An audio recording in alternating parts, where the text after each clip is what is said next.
This podcast is brought to you by AutoVision and its AI assistant, Avery. Avery delivers data driven appraisals, pricing, and detailed strategies for every vehicle. Visit AutoVision.com to learn more about Avery, where precision meets profit. Welcome to Daily Drive for Friday, September 5th, 2025. I'm Kellen Walker in Las Vegas. Today on the show, ICE raids Hyundai's EV plant in Georgia and detains 450 workers. Canada delays its EV mandate by 1 year. And Tesla offers Elon Musk an unprecedented $1 trillion pay package. Plus, David Frontera of Informative talks about what's driving up cases of synthetic identity fraud in F&I. You can do all of these things as you go. It's not going to slow down the deal. It's just going to make you feel a lot better and hopefully let those dealer principals sleep a little bit better at night. Let's run through all the news you need to know to keep up in the auto industry. U.S. immigration authorities carried out a raid at Hyundai Motor Group's massive electric vehicle complex outside Savannah, Georgia. The Associated Press reports that the raid halted construction at an adjacent battery plant under development.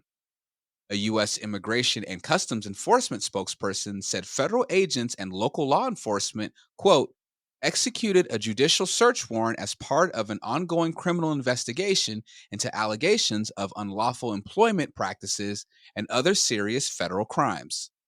A Hyundai spokesperson acknowledged the raid at the construction site and said, quote, we are cooperating with law enforcement and are committed to abiding by all labor and immigration regulations.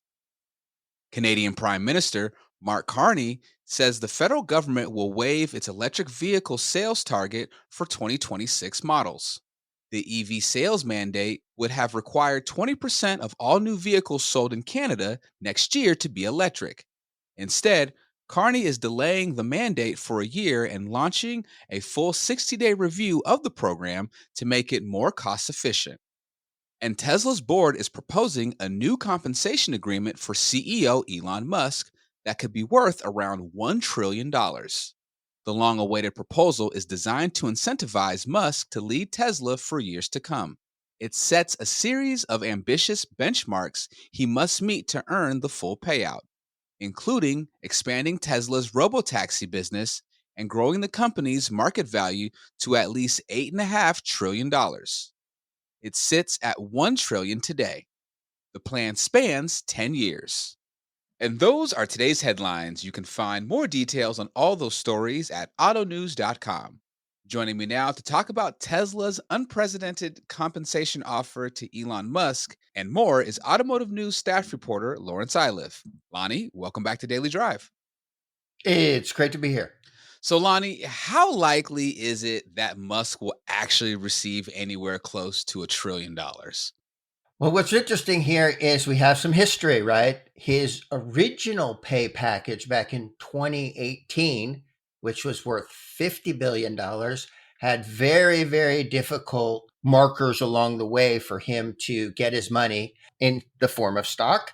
And he hit them all. It's kind of crazy. It was basically take this tiny little EV startup and scale it profitably, in 10 years. And he did it like in 5. And so the history is that he had what they call a moonshot and he got it to the moon. We all know what Tesla is now. And the way that I've seen it characterized, the new one is a Mars shot, right? Because everything is just supersized. It's so big.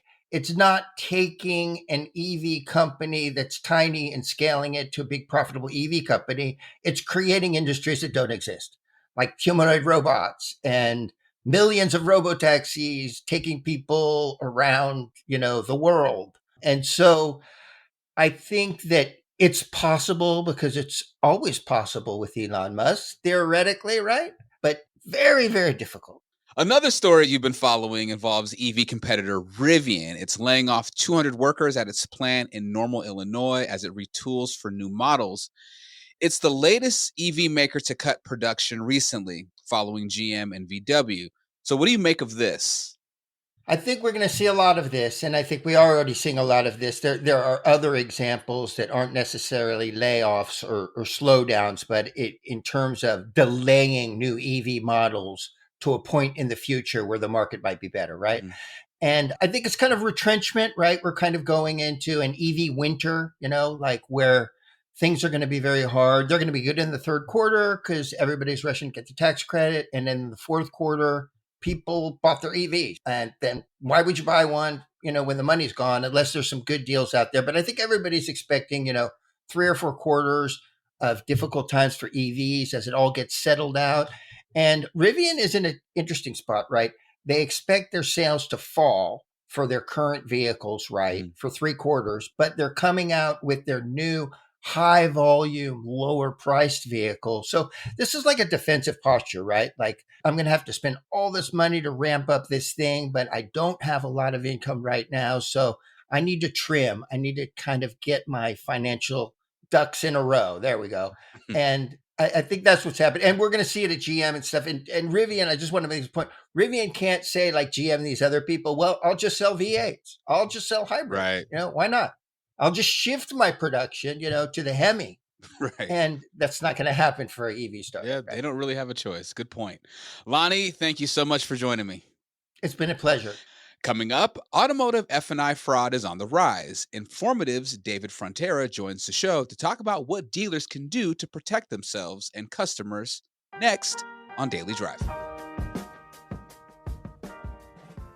Daily Drive listeners like you have access to the lowest price for Automotive News Congress 2025 on September 11th. The event is where the industry's biggest players tackle its toughest challenges. Congress attendees don't just follow the industry, they lead it. This year's featured speakers include Hyundai Motor Group Executive Chair Yu-Sung Chung, Asbury Automotive CEO David Holt, and General Motors CEO Mary Barra. We are investing in America. We're creating jobs. That's creating IP in this country. And I think, the United States needs to lead in key technologies. Join us to gain the insights and connections needed to steer your business through massive change. To get the lowest price for the event, go to autonews.com/events, select Auto News Congress, and type in the discount code DailyDrive. That's one word, all caps, Daily Drive. And we'll see you on September 11th in Detroit. Just when you think you've priced a vehicle perfectly to sell fast, the market changes and potential profit slips through your fingers. After all the work of scouring auction sites, tracking competitor rates, and analyzing market trends, the loss of time and money leaves you frustrated. Meet Avery, your AI assistant from AutoVision. Avery revolutionizes how you acquire, price, and sell vehicles by analyzing every detail, from retail values to market trends. And the best part? Avery doesn't just give you numbers. It explains every recommendation so you know everything that was factored in. Picture this: faster appraisals, smarter stocking decisions, and more profitable sales, all without the exhausting legwork. With Avery, you don't just stay competitive, you lead the pack. Ready to see Avery in action? Visit autovision.com. Welcome back to Daily Drive. I'm Kellen Walker. Dealerships only catch about 1 in 5 fraud attempts. That's according to David Frontera, Director of National Compliance at Informative. Frontera spoke with Automotive News Senior Retail Editor Dan Shine about why fraud in dealerships is the new normal. David, great to have you with us on the F&I Friday edition of Daily Drive. Hey, thank you so much for having me, Dan. Appreciate it. So you were kind enough to write a guest column for Automotive News online right now at autonews.com about F&I fraud. It's something we talk about here on the F&I Friday edition of Daily Drive, but I think we can't talk about it enough. It's, as you kind of wrote in the article, it's kind of the new normal of what F&I managers face. Talk a little bit about, you kind of mentioned the 4 faces of fraud. Kind of outline those for us. Yeah, been in the industry a long time, right? And as we all have, I'm sure, fraud used to be this monolithic thing. It was this one thing. And you know what? You might catch it. Maybe you lose a car here and there, but you catch it, you try to catch it. It's changing. Fraud has now taken on this multiple, interconnected forms, and every one of them is unique, right? We've got identity fraud, and that's obviously where somebody has a fake driver's license they try to pass off as real. Oftentimes, these things are high quality enough where the untrained eye, the gut feeling isn't going to catch that anymore. Then you got synthetic fraud. And as we all know, that's when somebody cobbles together a lot of information, some of it real, some of it fake, to create somebody that looks perfect on paper. And then you've got document fraud. These next two are the ones that people don't really think about very much. You've got document fraud where people manipulate or fabricate pay stubs and proof of residence and things like that. And it's super simple, right?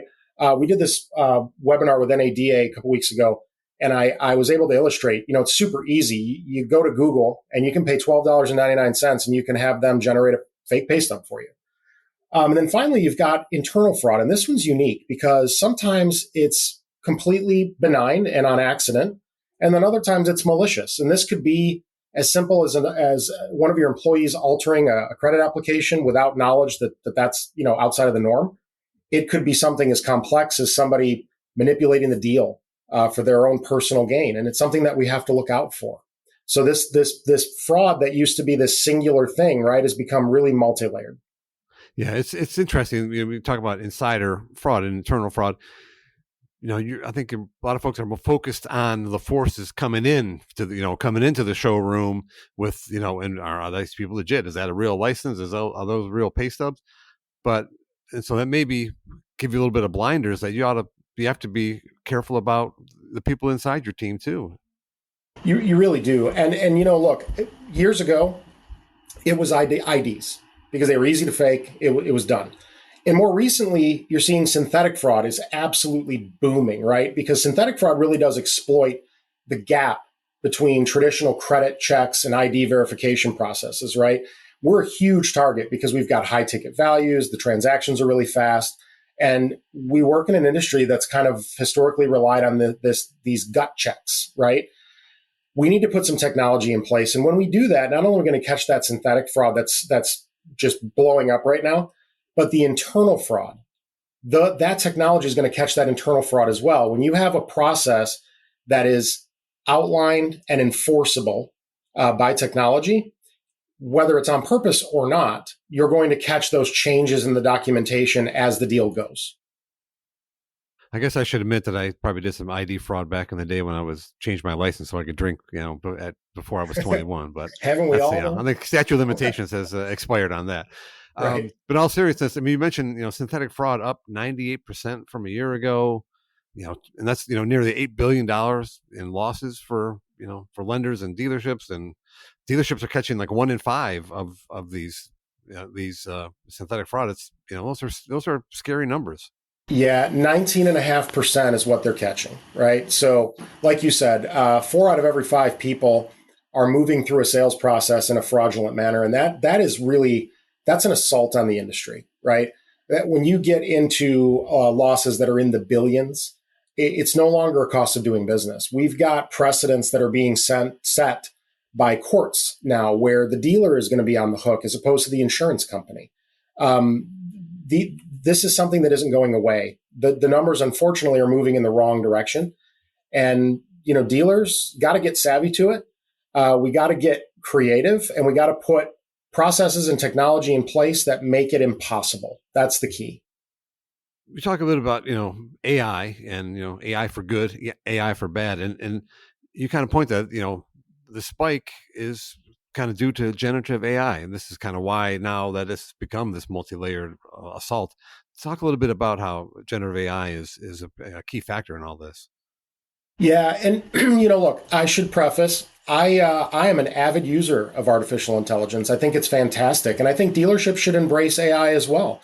There are some phenomenal tools within generative AI that can make doing business easier. They can make, the lead process go better. But we've got to embrace it responsibly. Artificial intelligence can be used in so many good ways, right? But for as many good ways as it can be used, it can also be used in terrible ways. Fraudsters are using it to create these Frankenstein identities. They're using it to create better paper so that, they can utilize those to create fake IDs. It's really critical that we kind of fight fire with fire. You need to find some technology that leverages AI to detect these patterns and data anomalies and flag these suspicious behaviors. The more you can automate these verification processes and make your approach to fraud detection as multi-layered as the fraud itself, those are the dealers that are going to combat this and win. It's right. It's, when you want to combat it, it is like you talk about, it's technology, it's different kind of new tools, it's processes, and and I would imagine training as well. Yeah. And again, this kind of goes back to this multi-layered approach that we always talk about. Training is temporary.